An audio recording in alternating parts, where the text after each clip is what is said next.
Tahukah kamu, bumi kita sekarang sedang rapuh karena beberapa orang telah mengeksploitasinya tanpa mengindahkan keberlangsungan alam. Air kita cemari, pohon-pohon di hutan kita tebangi, udara kita racuni, dan laut kita eksploitasi. Dan saat ini keadaan manusia di bumi sekaligus kesadaran kita sedang diuji dengan adanya penyebaran virus corona. Kawan, asa itu masih ada. Kita masih bisa menjaga kelestarian lingkungan dan menjaga kesehatan kita. Kepedulian kita bisa kita tunjukkan dari hal-hal kecil seperti menjaga lingkungan di sekitar rumahmu. Mari kita tunjukkan rasa kasih sayang kita terhadap alam ini, rumah kita, dan segala isinya.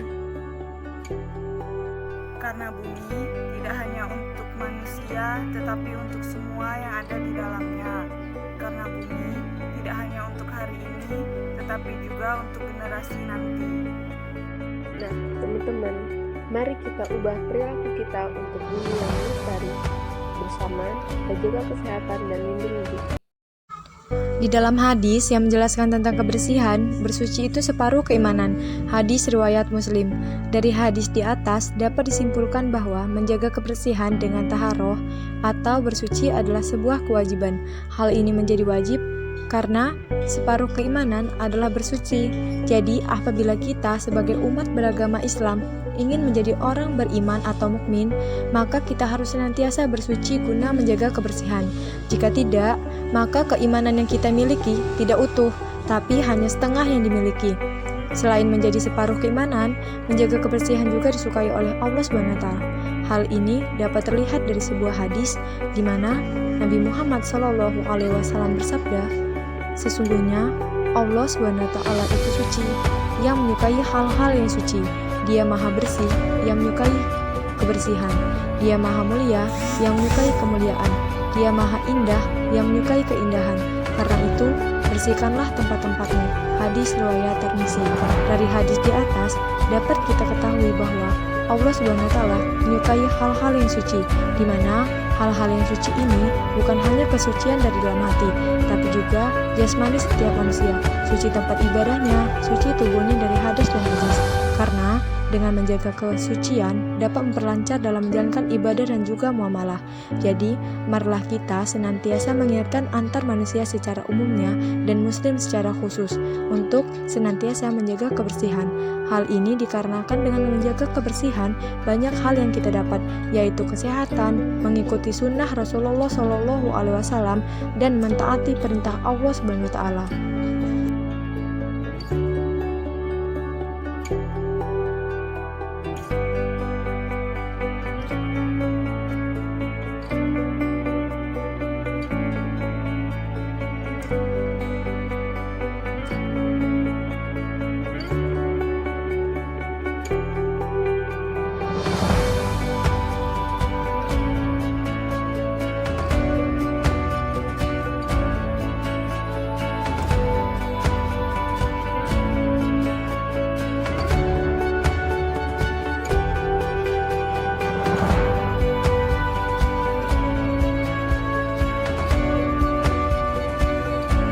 Teman-teman masih ingat tidak tentang beberapa bulan yang lalu ketika virus corona masih hanya ada di Cina? Sebagian netizen dengan mudahnya melontarkan kata "azablu, rasainu", akhirnya azab menimpa, dan kata-kata lainnya yang jika dirasa-rasa dan dipikirkan itu rasanya kurang berkenan dan kurang mengenakan. Sejatinya kita tidak pernah tahu apakah itu azab atau bukan. Bahkan ada yang sedih juga salah satu warga negara Indonesia yang tinggal di Wuhan dengan sikap netizen yang dengan mudahnya melontarkan kata yang kurang berkenan serta merasa puas dengan keadaan seseorang. Mengapa kita tidak membantu mendoakannya saja? Karena kita pun tidak tahu apakah akhir hidup kita menjadi baik husnul khotimah atau su'ul khotimah, atau bahkan bisa saja yang kafir masuk Islam lalu kemudian mati husnul khotimah. Perihal azab hanya Allah yang tahu, dan yang berhak menilai hanya Allah semata. Tugas kita hanyalah mengambil pelajaran dari setiap kejadian, termasuk dengan adanya virus corona ini. Teman-teman tentu sudah tahu tentang kisah-kisah yang disebutkan di dalam Al-Quran, tentang kaum Ad yang ingkar pada Nabi Hud lalu diberi azab dengan angin gemuruh serta petir, kaum Samud yang ingkar lalu dibinasakan dengan suara yang mengguntur kemudian mati bergelimpangan seolah-olah mereka belum pernah tinggal di tempat itu, tentang kaum Nuh yang ingkar lalu ditenggelamkan dalam banjir yang besar, tentang kaum Lut yang ingkar lalu dibinasakan dengan dihujani batu yang keras terbuat dari tanah lalu dijungkir balikan. Untuk apakah hal itu semuanya disebutkan di dalam Al-Quran? Sungguh, pada yang demikian itu benar-benar terdapat tanda-tanda kekuasaan Allah bagi orang-orang yang memperhatikan tanda-tanda.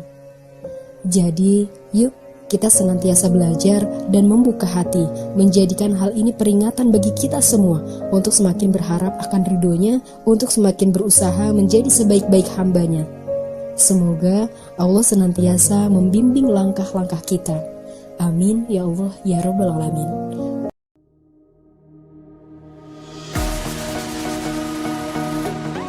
Kementerian Kesehatan Republik Indonesia, gunakan masker penutup mulut dan hidung ketika Anda sakit, sebagai salah satu cara untuk mencegah penularan virus corona.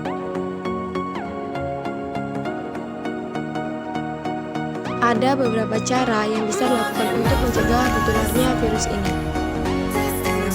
Pertama, menjaga kesehatan dan kebugaran agar sistem imunitas atau kekebalan tubuh meningkat.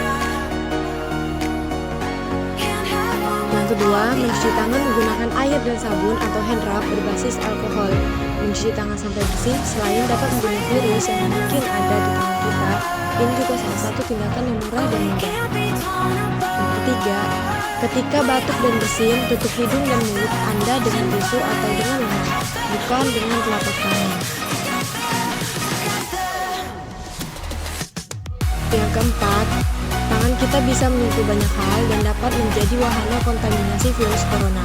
Maka hindarilah menyentuh mata, hidung, dan mulut menggunakan tangan yang tidak steril.